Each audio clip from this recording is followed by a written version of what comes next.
Hello and welcome to another English podcast with Paul. I hope you're doing well. I hope you're doing great. If you're asking about me, yes, I'm very well. Thank you very much. Now, today, what we're talking about, well, I'll show you. I've got some images and hopefully you're not eating. If you do look at this and you're watching this, please, I hope if you're eating, save this video for later on. But for everybody else, this is about obesity. Okay, so yes, turn up that dial, listen, focus if you're driving and all those good things. Get yourself ready, settle down, and let's dive in to see what we got going on today. Right, okay. Let's bear with me just a moment. I'm going to move on to this one. Look at that. Right. Okay, so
let me have a quick look.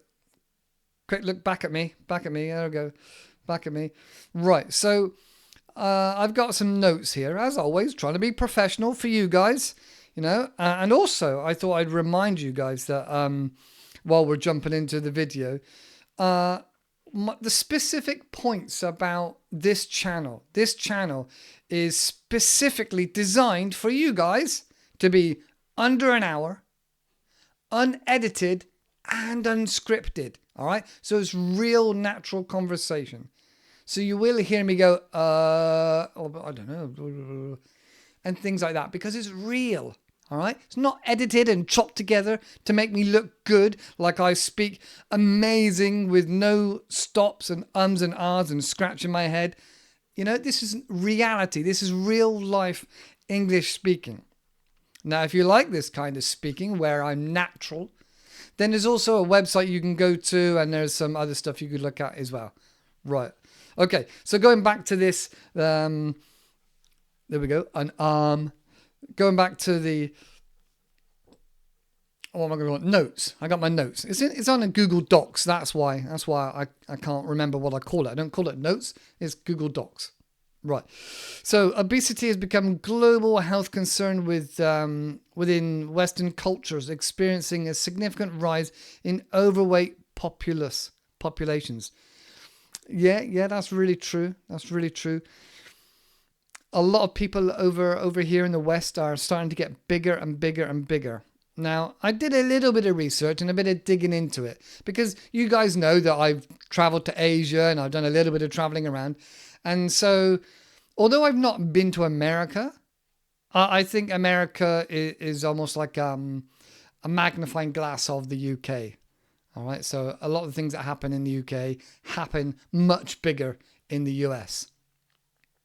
And likewise, Asia. I've only been to a few different countries in Asia, not all of them. So I can't blanket statement the whole the whole Asian continent. But yeah. Anyway, right. So just as a preface before we dive into it, a preface about obesity. So working hours for the average worker has decreased dramatically over the last 150 years. Now, when I was researching this, I thought it's the other way around. I thought we would have worked less hours, and now in modern busy society, we would be working more and more and more hours. But that's not the case. It's the other way around. So I was surprised at doing the research myself.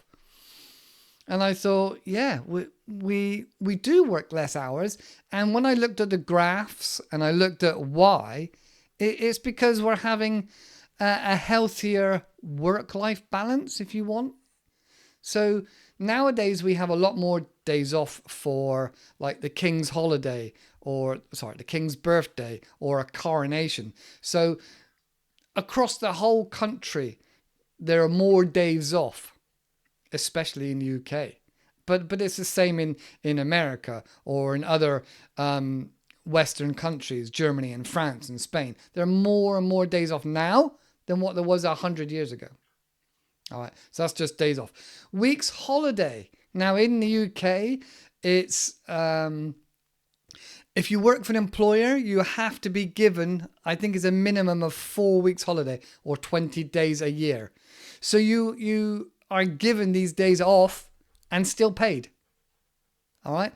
If you're self-employed or a freelancer, that's not the case. You're working for yourself in effect as your own business. But if you're an employee working for a company, you get 4 weeks holiday. So and often that's included with these other national holidays. Often we call them bank holidays in the UK. So the bank will be shut. It's a bank holiday. For whatever reason, maybe it's a coronation for the king. Maybe it's just a May bank holiday that's traditional, always off. Maybe it's Easter. Maybe it's Christmas. So you'll have these national holidays. And then on top of that, you have your week's holiday, your vacation, your time off from work to do what you need. All right. So that's two lots of different holidays you get. And then I think a lot of companies also allow for a few sick days, a few days that you're sick. And I think this is pretty common now, especially in the UK. So, and then fourth, there's also a fourth branch of this. Also, the working day has become shorter. Now, apparently, and I didn't know this, apparently back in the early 19th century and later, we worked a lot longer hours, or sunrise to sunset, and that was the norm. So I don't know whether that was 14 hours. Obviously, it depends on the time of year. Because in the UK we have the summer and the winter, and the daylight hours are much shorter in the summer and much longer in the winter. Hence why we have daylight saving to help the farmers. Daylight saving is Greenwich Mean Time plus 1 hour. All right. So in the winter we'll have Greenwich Mean Time, which is the time everywhere in the world starts at Greenwich Mean Time. Greenwich Mean Time, and then plus 1 hour. Or if you go the opposite way, it's minus 1 hour. All right. So we have this extra hour for the and I don't know when it was brought in. I think it was sort of brought in the 60s or the 50s. But we have this extra hour. So all in all, the workday from 100 years ago, 150 years ago, has got shorter and shorter and shorter and shorter. So on average now, most people do 7 hours.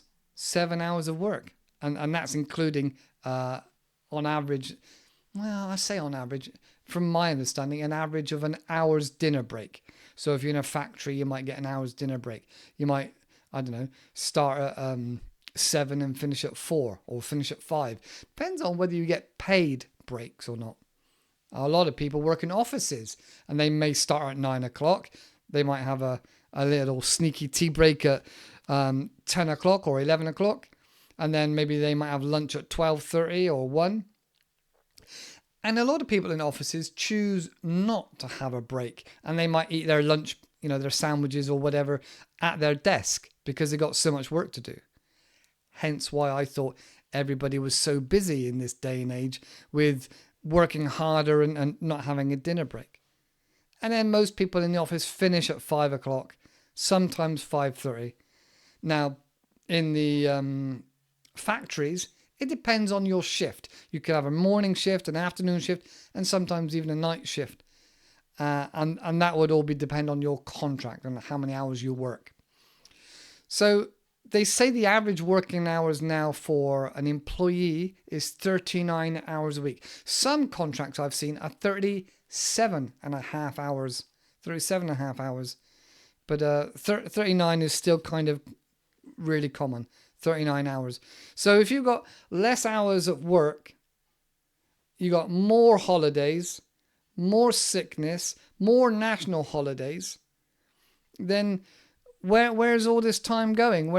I don't know. There's a lot of time we seem to have available as more of a work-life balance.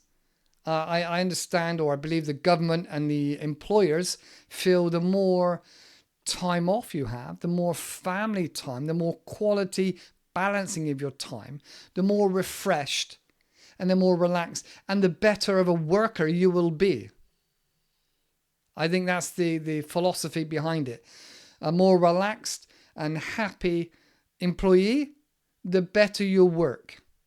That's the understanding, the idea.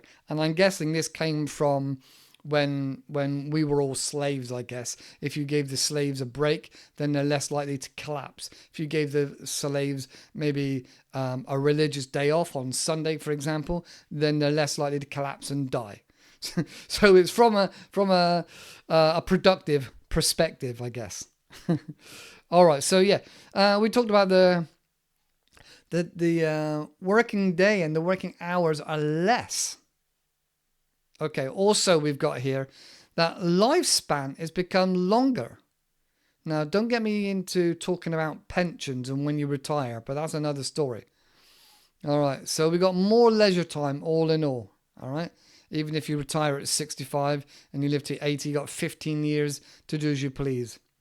All right. But looking at other Western cultures and obesity, looking at other aspects that play a part in this, you could look at the calorie content of our diets. And we'll get into that in a moment.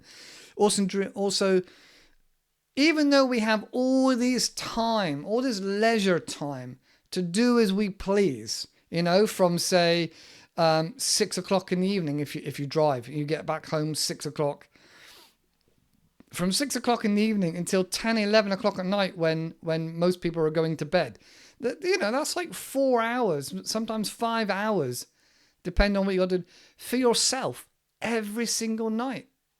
And then obviously you've got Saturday, the whole day, unless you're doing shift work. You've got the whole of Saturday, the whole of Sunday, right? So we've got all this time. But it seems that people are not using that time. So there's two thoughts here. They're not using that time to do exercise or to get out and be active and moving. And then on the other side, they're using that time to be, or some say they're using that time to recuperate because they're so tired from work. Now, most people aren't doing an extremely physical job like they did back in the 1900s. You know, like, I don't know, breaking rocks or digging tunnels, you know, as part of the infrastructure in the country. So, or, you know, or making a canal or a railway or a tunnel. So we're not generally physically challenging our bodies to the extreme like we did back then. And your average kind of physical job now might be, I don't know, a bin man walking around the streets, emptying the bins into the lorry.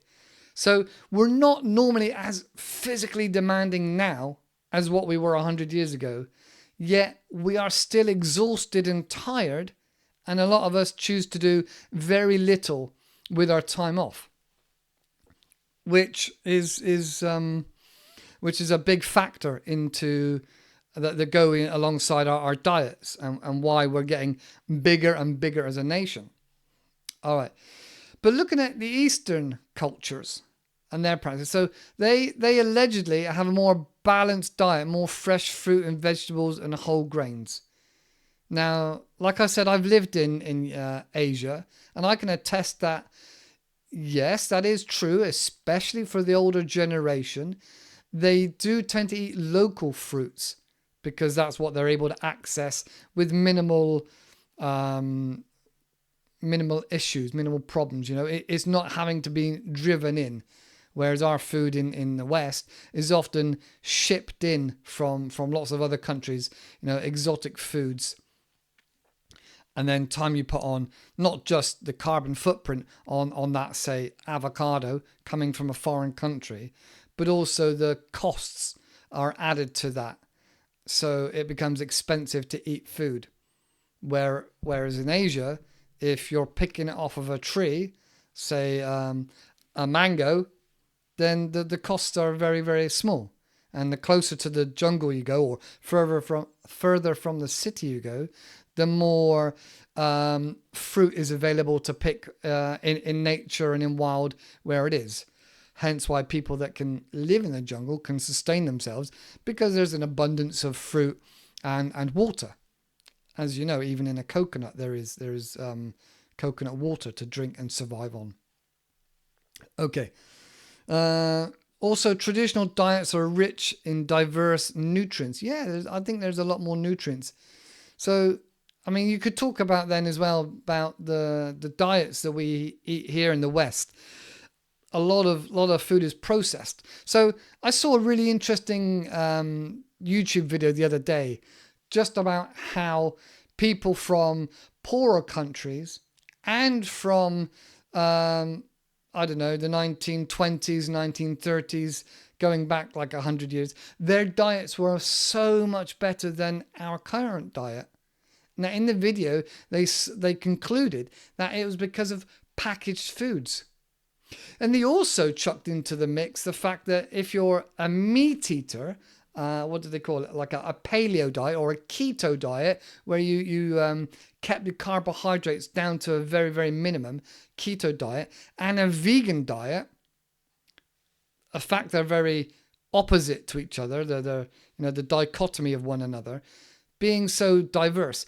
What they both did, and this is why people swear by that diet or that diet, what it did is it made you look at what you're eating and you cut out processed foods, because processed foods have all these chemicals in them and they generally have more CO2 footprint from where they've been, and they generally have more cost.